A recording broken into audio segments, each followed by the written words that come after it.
Bendito sea el nombre del Señor. Damos gracias a Dios por este privilegio en el cual Dios nos da de estar en este hermoso hogar con la presencia de los ángeles. Amén. Estamos contentos y vamos a ver la obediencia del creyente. Vamos a ver esta enseñanza muy hermosa y la vamos a encontrar en Santiago 1:22, que dice así: en nombre del Padre, del Hijo y del Espíritu Santo. Dice: no se contenten solo con escuchar la palabra, pues así se engañan ustedes mismos. Llévenla a la práctica. Padre, gracias te damos en este día por tu amor, tu misericordia, mi Señor. Gracias porque tú eres bueno, Padre. Gracias porque para siempre es tu grandeza, Padre. En este día, Señor, aquí que estamos, Señor, donde están dos o más congregados en tu nombre, como dice tu palabra, está tu presencia, Padre. Oramos para que tu buen espíritu nos ministre, Señor. Ministranos con esta palabra y a todos los que van a escucharla, Padre mío. Tu buena presencia, Padre, sea ungiendo tu palabra, Señor. Que la enseñanza de esta palabra llegue a los corazones, Señor, a las vidas, Padre. Unge nuestros labios, quémalos con el carbón del altar del Espíritu Santo, Padre. Quema la inmundicia de nosotros, quema el engaño, la malicia, Padre. Quema las palabras hirientes, las palabras sucias, quema la cizaña, quema las dobleces, quema todo lo negativo de nosotros y perfecciónanos para tu gloria. Y perfecciónanos para tu honra, Padre. Gracias te damos creyendo. En el nombre de Jesús rompe cadenas, ligaduras, espíritus muertos de maldad, espíritus de muerte, de brujería, hechicería, espíritus cuales sean sus nombres se larguen de miseria y de pobreza, espíritus cuales sean se larguen de este hogar, se larguen de esta habitación, se larguen las fuerzas del mal de nuestras vidas, de la economía del pueblo. Y que tu pueblo, Padre, sea libre, las mentes libres para escuchar la palabra. Y que la palabra lave el corazón, Padre. Para la gloria de tu nombre te doy gracias, Señor. Amén, amén, amén. Amén. Bendito sea Dios. Y dice así, amados hermanos, acerca de un hombre. Este hombre, un hombre que tuvo muchos años de edad, amados hermanos, pero que él tuvo una experiencia con Dios. Él caminó, dice la Biblia, con Dios. Él fue un hombre, amados hermanos, que anduvo en rectitud con Dios, un hombre que anduvo en el temor de Dios. Y este hombre fue un hombre que tuvo muchos hijos e hijas. Tuvo a Matusalén también como hijo. A los 360 años él partió con Dios. En ese tiempo vivían la gente como 900 años. El que tuvo más años tuvo 960 o 960 más de años, Matusalén. Y amados hermanos, este hombre vivió en un mundo donde había tanto pecado y tanta iniquidad como en estos tiempos. Pero llegó el momento en que Dios trató con este hombre en su corazón y este hombre se dio, amados hermanos, en esos tiempos donde estaba la descendencia de Caín multiplicándose, y se dio a dejarse impregnar del amor de Dios. Qué importante que esto ocurra en nosotros, que nos dejemos impregnar en medio de gente mala, a veces en medio de familias que no conocen a Dios, en medio de rodeados de tanta iniquidad y tanta perversidad de este mundo, de tanta escasez, tanta miseria y tanta pobreza y tantas amenazas de guerra y tantos rumores de...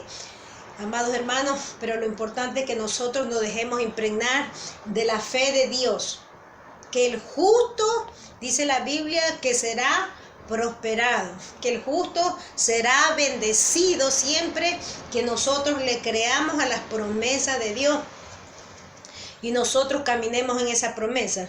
Y este hombre, amados hermanos, llegó el minuto en que a Dios le plació, hermano. Todo tiene un propósito y es claramente el propósito de dejar la huella de lo que iba a acontecer en un futuro.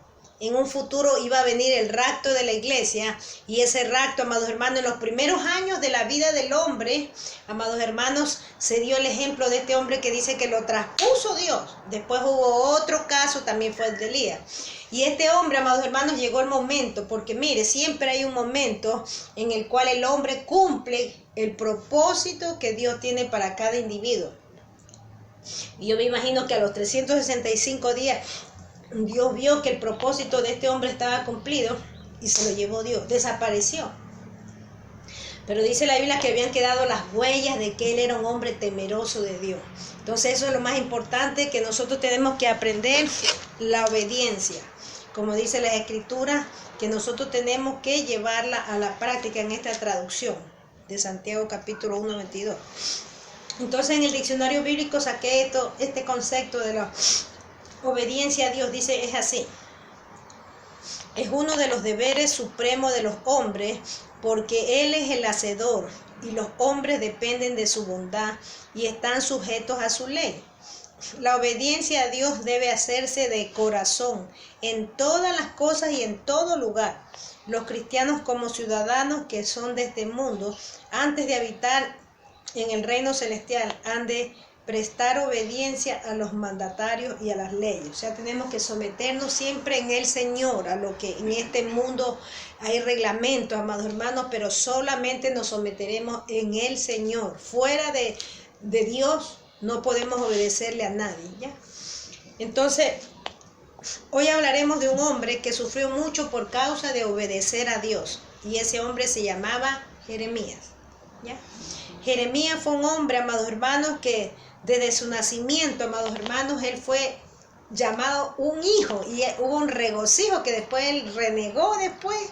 Vamos a verlo ya mismo, renegó, porque él decía, cuando a mi madre le dijeron que un hijo era nacido, porque era un privilegio que nazca un hijo varón.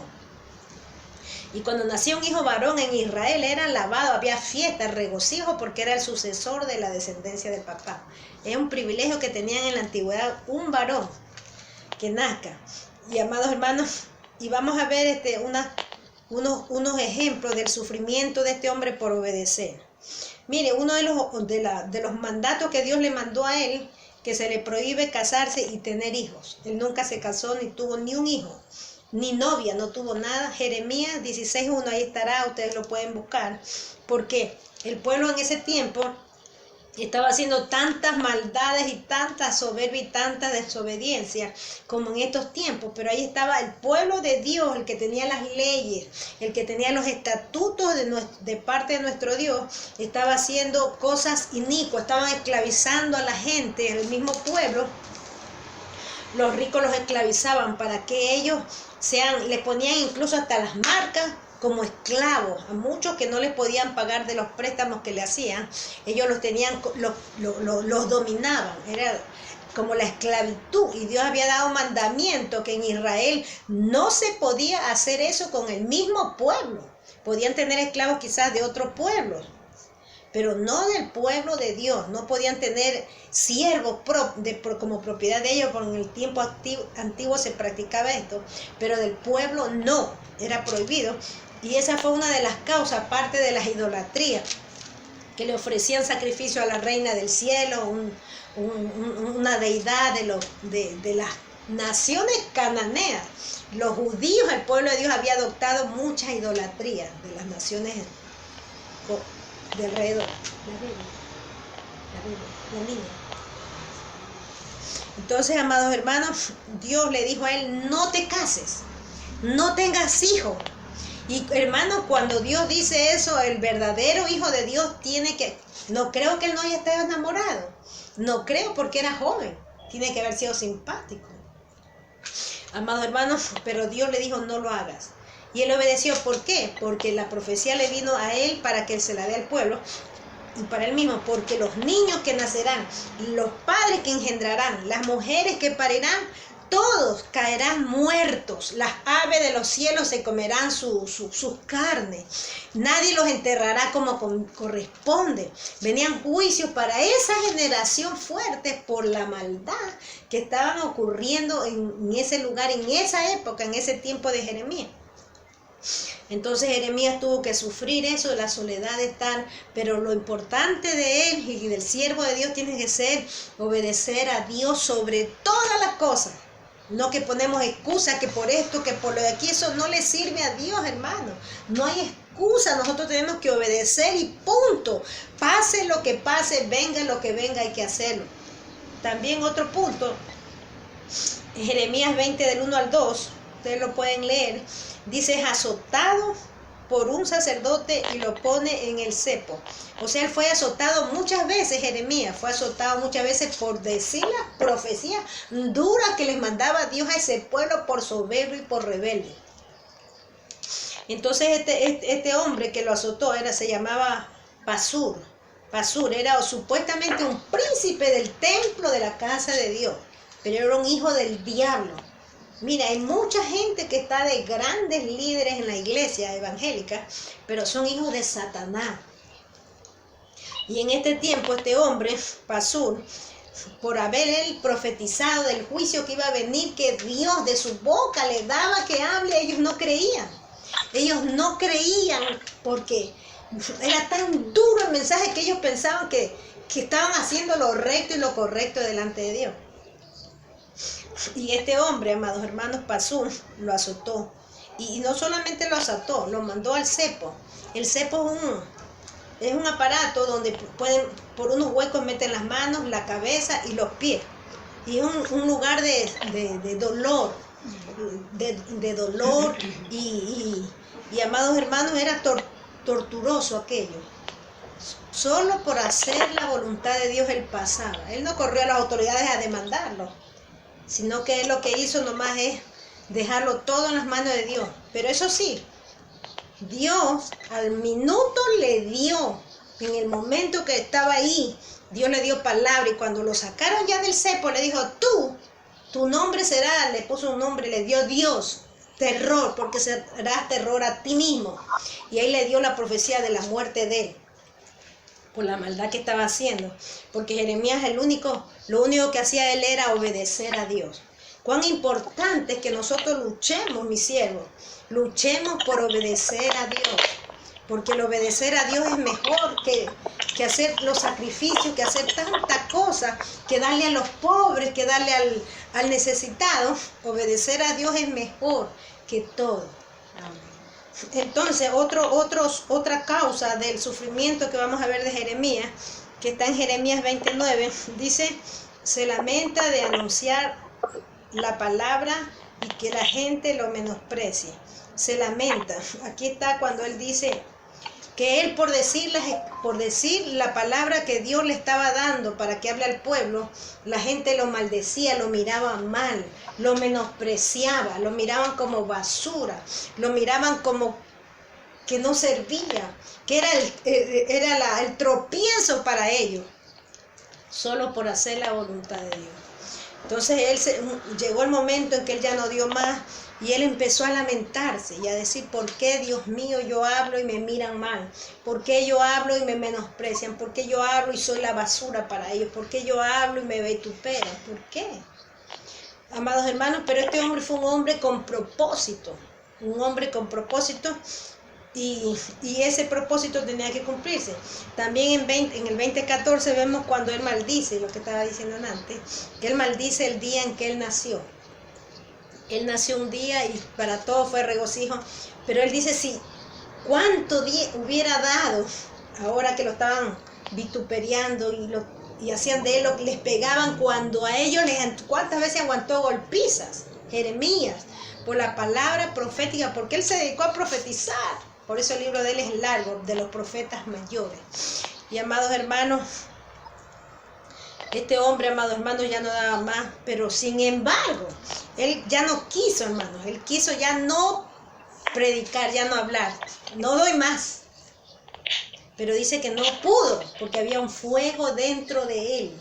Era el fuego del Espíritu Santo, por lo cual tenemos que vivir orando y clamando que ese fuego nunca se apague, porque en el día malo, cuando venga el día de la aflicción, el día de la dificultad, de la necesidad verdaderamente, que es la fuerte que muchas veces llega, amados hermanos, nosotros nos vamos a parar firmes en el temor de Dios y en la obediencia a la palabra de Dios.